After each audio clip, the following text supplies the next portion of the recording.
live bait is critical in this, and understanding how to pinpoint it, how to target it, how to catch it, making sure that it's fresh, making sure that it stays fresh in the boat. Having live well systems like our CV that just has great water flow, and understanding how much water flow you're supposed to have. You don't want to overdo it for them, you don't want to underdo it for the fish.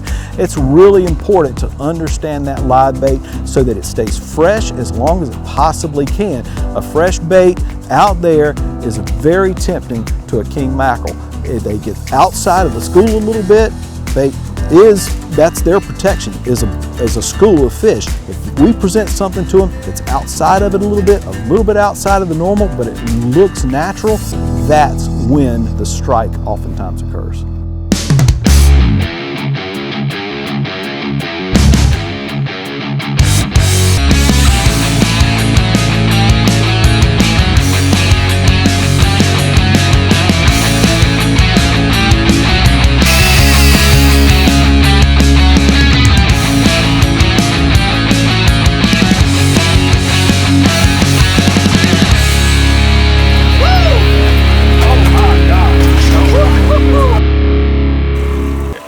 Day 3 of fishing this weekend. Today is the fall Brawl King Mackerel tournament, and out here looking for bait in fog. So a lot of fun, but we'll see what happens this day.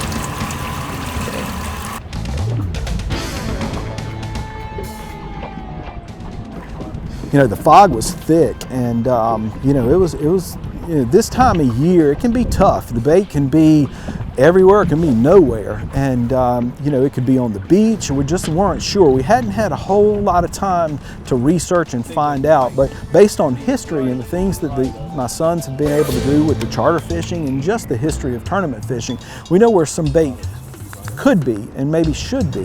So in the fog, it was hard. It was dangerous. So we're thankful to have, you know, the radar and all the technology that we had with the Sirius XM weather, all of those things. But long and short of it, we went to a spot that we felt like bait should be.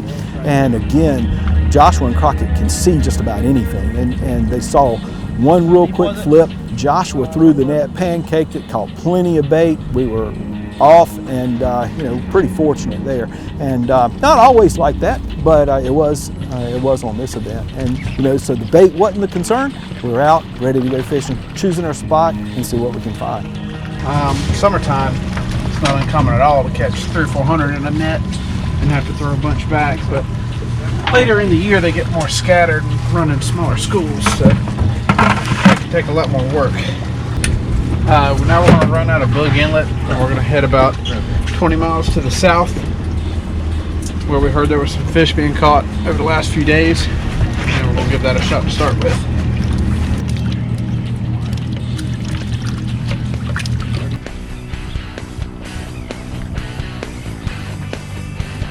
We picked an area coming out of our inlet here, running south, because we're right at the northern boundary line, so we needed to fish south on this, and we know where fish can hold during this time of year.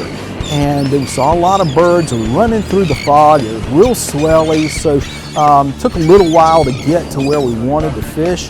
And you know, we saw it looked real fishy. It was good bait, but it was hard to see other boats around and that kind of thing. But saw a lot of birds, a lot of gulls that were you know, picking up little pieces of bait that Spanish mackerel and bluefish were out there. So it looked really good.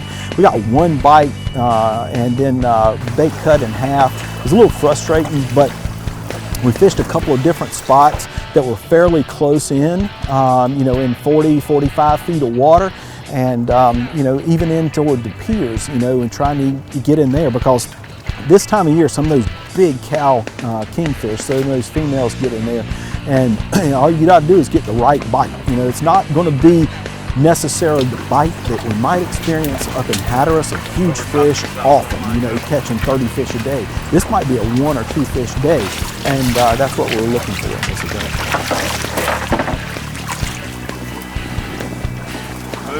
Yep.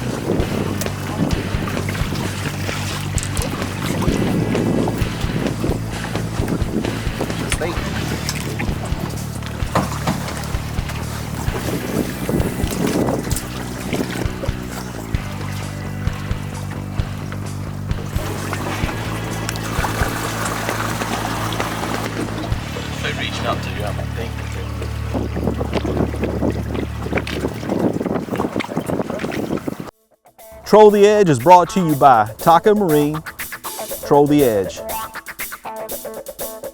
and CV Boats, lead the way, and Mercury Marine, go boldly.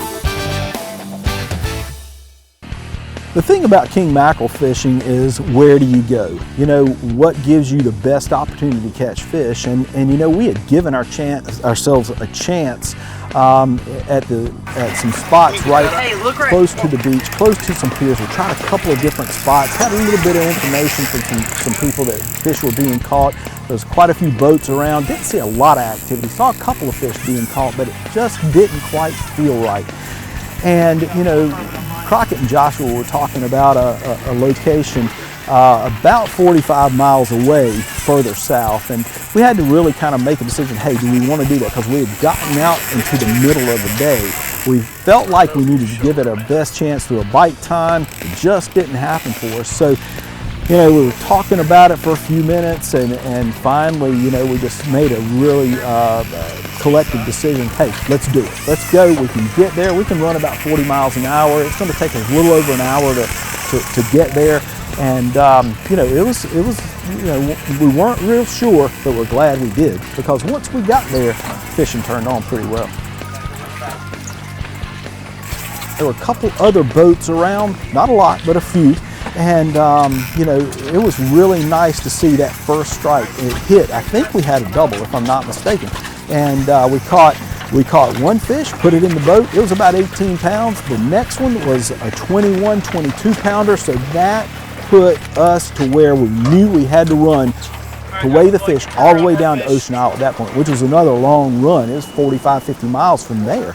And but it put us to where we knew we had to have a good fish right in about that range to make sure that we were able to qualify and fish for the championship of the Kingfish Cup. I don't know how big the other one was. I never saw the other one. Definitely better. Nice. Much better. All right. Yeah. We can run. Good job, Madison. Good job.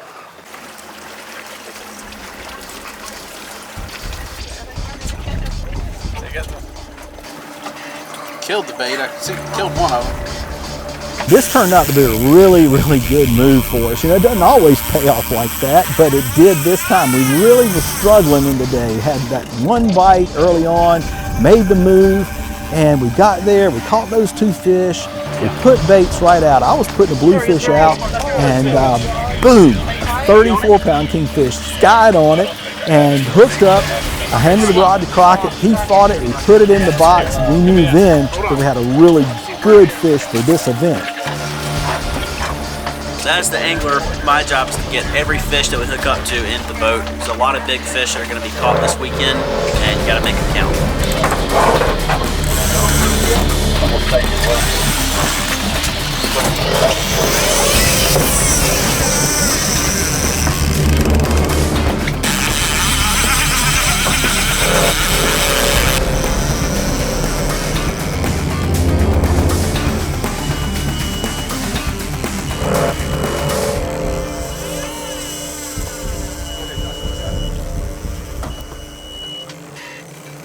Forward left.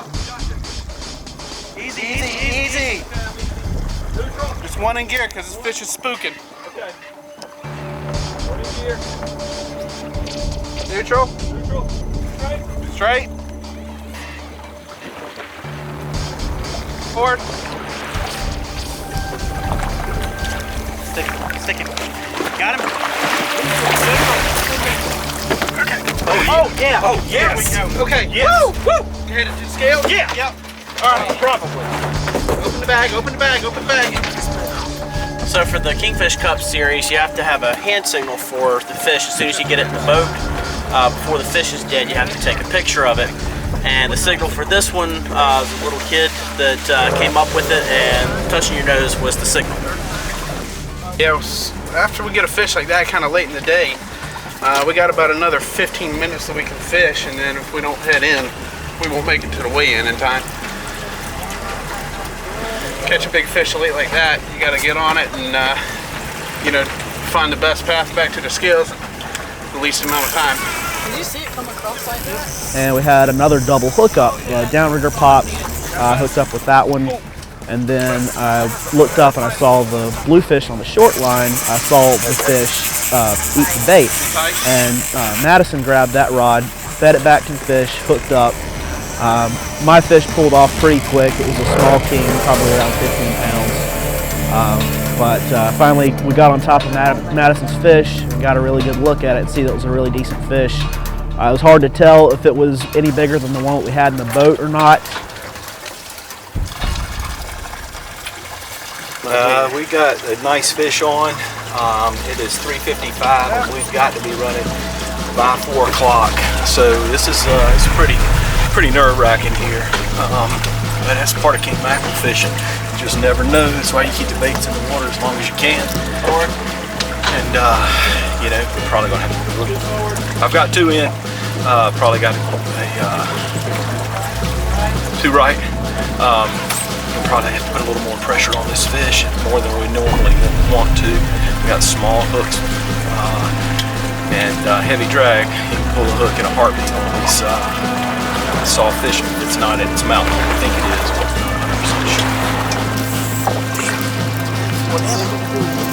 Nothing. Coming back. Coming back right here. Can't tell. 4 o'clock.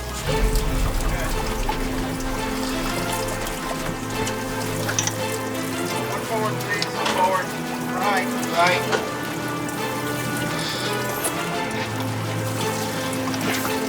Neutral. Put it on him, Madison. Reverse, please.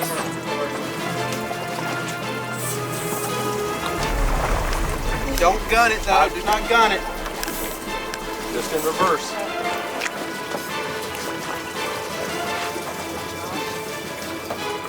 Reverse.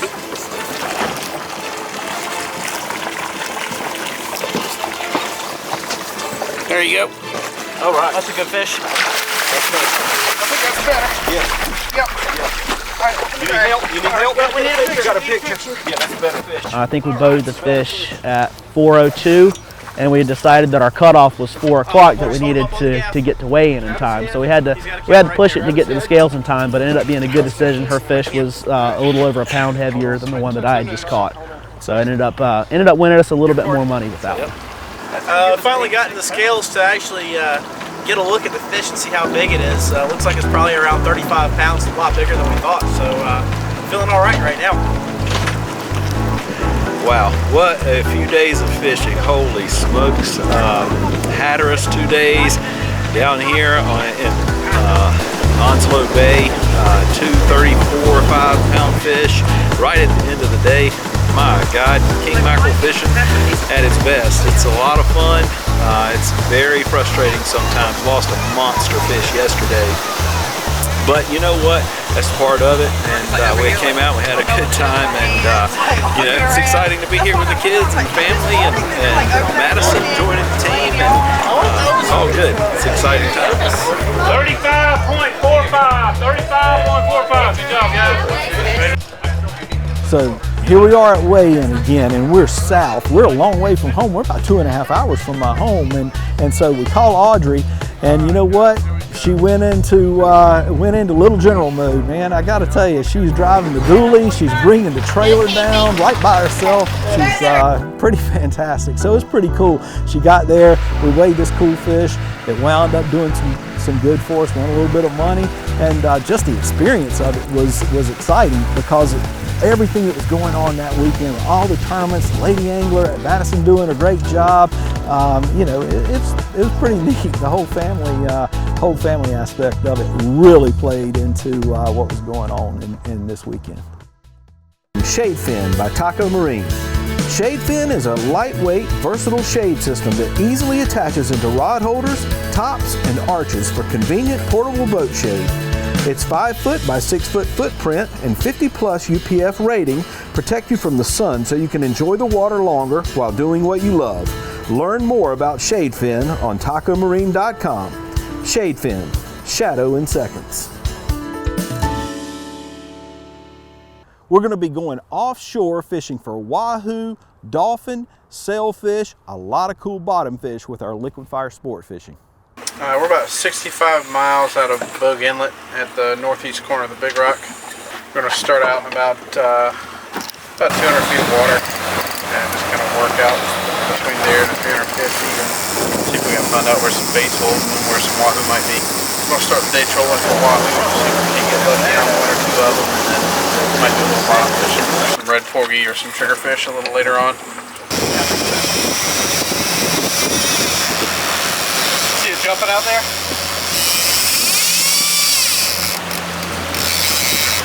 Straighten up a little bit. All right, straighten up. All right, start the circle.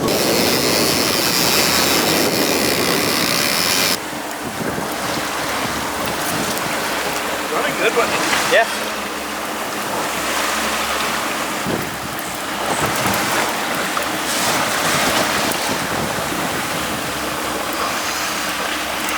Take off a little bit. There he is.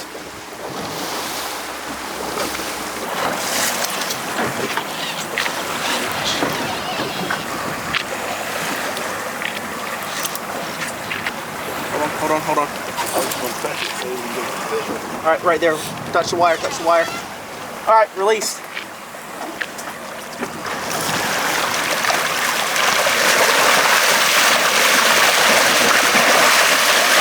All right, slow us down, guys.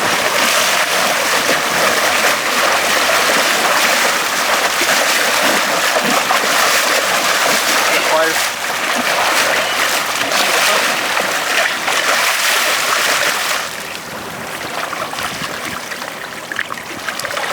Alright. Nice fish too. Pretty fish. Really not supposed to pull these out of the water, so we're gonna have it boat side. Gave us a great fight, a lot of fun. Crockett did a great job angling. Joshua did a wonderful job keeping it on the fish. We starboard. Pretty fish, a good size one too. A lot of fun. Feels good. Biting on my fingers a little bit.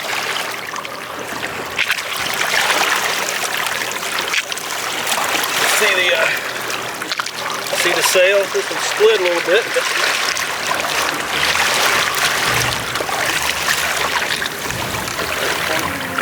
Gorgeous fish. All right, so we're gonna let him go. I think he's good.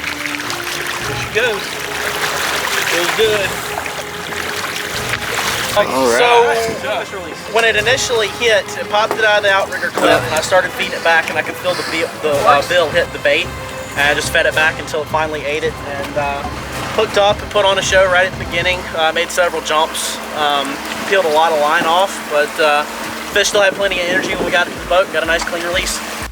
You know, my sons are really good fishermen. I've mentioned that, and it's exciting to see them care so much about the charters that hire them to take them offshore. If they go out and fish for wahoo or sailfish or mahi, it's really important that they put the customer in the opportunity to have an exciting day, put meat in the box, make sure that they go home with all the things that they had with the experience for fun, exciting, fight the fish, get to be able to eat the fish, and you know the knowledge that they gained over the years from water temperatures, bait, where it is in the water column, how to make presentation.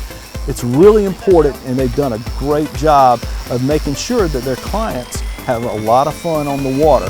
They get a lot of return business. The customers really enjoy it. They like teaching them. They're kind to them. That means a lot when you're out there and you spend a lot of money to having somebody take you offshore. It's really good to have somebody care about what they're doing so that you learn and have a good time. Troll the Edge was brought to you by Sirius XM Marine for fish mapping and all of your offshore weather data, and Cannon Downriggers, run deep.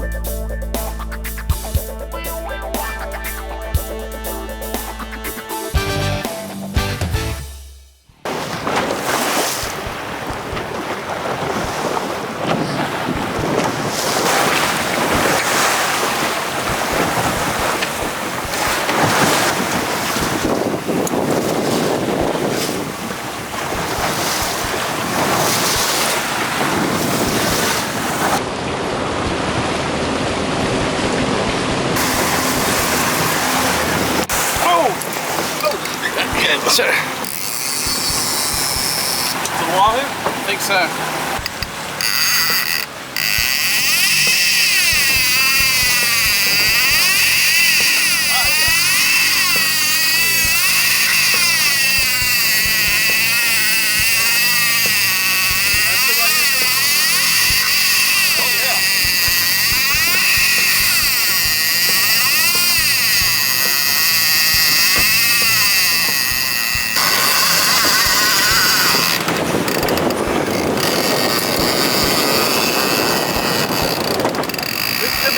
it didn't jump,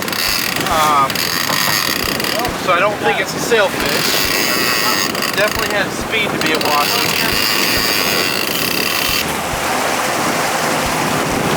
I got mama coming up.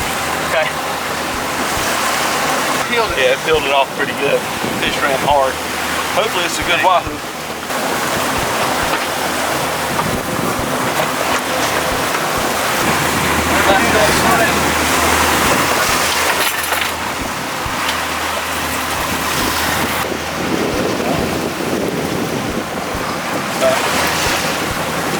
Acting like a pretty good sized fish. That's what you want.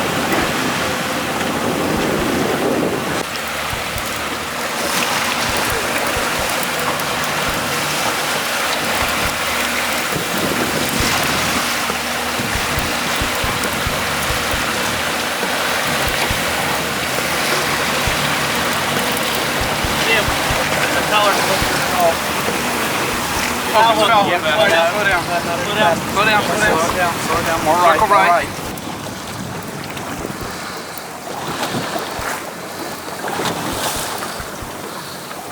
All right, slow down.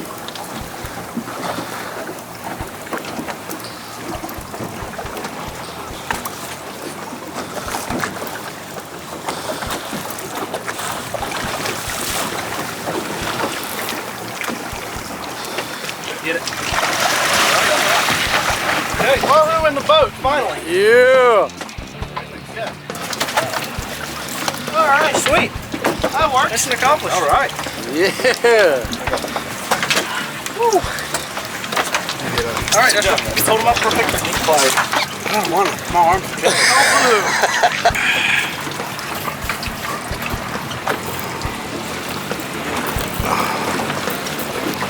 What do you think? The fish being foul hooked in the gut like that made it run like a much larger fish and fight like a much larger fish. I don't fight a lot of fish anymore. About wore me out. That was the third bait that fish hit. By the end of the season, a lot of the teams, especially the ones that fish as many tournaments as we do, they're kind of burned out. They're ready for the season to end, ready to have a break. But come December, they're already thinking about the next year. They're talking about what are we going to fish next year. They're watching the websites of the tournaments to see when they announce their dates. And so they're already, by December, they're all ready for the next season to start. It's just an addictive sport.